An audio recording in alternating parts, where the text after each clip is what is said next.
दोपहर को air India की फ्लाइट संख्या AI 171 दुर्घटनाग्रस्त हुई और कई पैसेंजर इसके अंदर हताहत होने की संभावनाएं हैं। इस घटना से पूरा देश क्षुब्ध है और पूरा देश एक साथ पूर्ण संवेदनाओं के साथ ये जो दुर्भाग्यपूर्ण हादसे में पैसेंजर हताहत हुए हैं, इनके परिजनों के साथ खड़ा है। सबसे पहले मैं भारत सरकार, गुजरात सरकार, भारत सरकार के प्रधानमंत्री जी और गुजरात सरकार की ओर से भी जो लोग हताहत हुए हैं, इनके परिजनों के प्रति गहरी संवेदना व्यक्त करता हूं। 10 ही मिनटों में हादसे के भारत सरकार के पास सूचना पहुंची।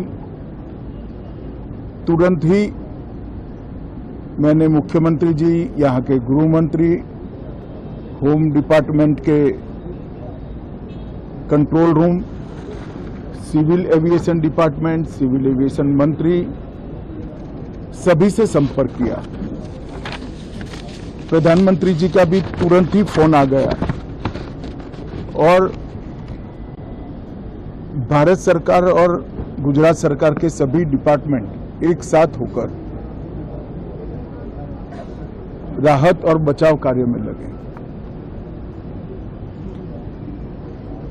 इस विमान में कुल मिलाकर 230 यात्री देश के और विदेश के और 12 क्रू मेंबर सवार थे। इसमें से एक यात्री का बचने का अच्छा समाचार मिला है, मैं उनको मिलकर आया हूं। मृत्यु का आंकड़ा तो DNA परीक्षण और यात्रियों की पहचान के बाद ही अथॉरिटी अधिकृत रूप से घोषित करेगी, मगर जो यात्री बचा है उसको मैं मिलकर आया हूं। घटना के तुरंत बाद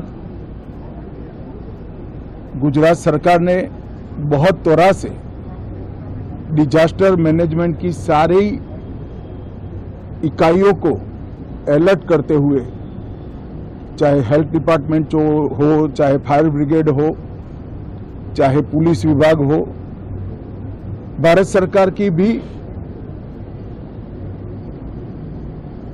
CAPF को संपर्क कर सभी ने एक साथ मिलकर राहत और बचाव का कार्य चालू किया। मगर 1.25 लाख लीटर ईंधन विमान के अंदर ही था और लगभग गर्मी, तापमान इतना ऊंचा हो गया कि किसी को बचाने की मौका ही नहीं मिला। अब मैं घटना स्थान पर भी जाकर आया हूं। सारे यात्रियों के मृतदेह को बाहर निकालने का काम लगभग समाप्त हो चुका है। जितने यात्रियों के परिजन यहां पहुंच चुके हैं, वो सबका DNA लेने की कार्यवाही भी 2-3 घंटों में समाप्त हो जाएगी। विदेश में जिनके परिजन हैं, उनको सूचना देने की कार्यवाही समाप्त हो चुकी है और जैसे ही पहुंचते हैं उनके भी DNA सैंपल लिए जाएंगे और मृतदेहों की पहचान के लिए जितने मृतदेह मिले हैं, इनके भी DNA सैंपल लेने की कार्यवाही समाप्त हो चुकी है। गुजरात में ही लगभग 1000 के आसपास DNA टेस्ट करने पड़ेंगे। ये सभी टेस्ट करने की क्षमता गुजरात में विकसित है तो डीएनए टेस्टिंग के लिए कहीं गुजरात के बाहर जाने की ज़रूरत नहीं पड़ेगी। गुजरात की एफएसएल और नेशनल फॉरेंसिक साइंस यूनिवर्सिटी दोनों मिलकर कम से कम समय में डीएनए का परीक्षण पूरा करने के बाद परिवारजनों को अपना मृतदेह परिजन का मृतदेह सौंपने का काम करेंगे। उनके रहने की सुविधा, उनकी सांत्वना की सुविधा, जिनको मेडिकल प्रॉब्लम ट्रॉमा के कारण हुए इनकी मेडिकल की सुविधा, ये सारी व्यवस्था बहुत सुचारू रूप से हो चुकी है। अभी रिव्यू मीटिंग में सारी व्यवस्थाओं को हम सब मंत्रियों ने साथ में मिलकर देखा है। एविएशन डिपार्टमेंट ने अपनी जांच शुरू कर दी है और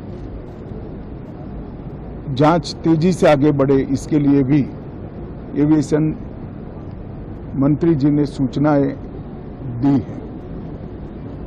मैं फिर से एक बार राहत काम में जिन जिन एजेंसियों ने त्वरा के साथ बचाव और राहत का काम किया, वो सभी का धन्यवाद करना चाहता हूं। और फिर से एक बार जिन्होंने अपने परिजनों को गंवाया है, हताहत हुए हैं, वो सभी को मनपूर्वक संवेदनाएं व्यक्त करता हूं।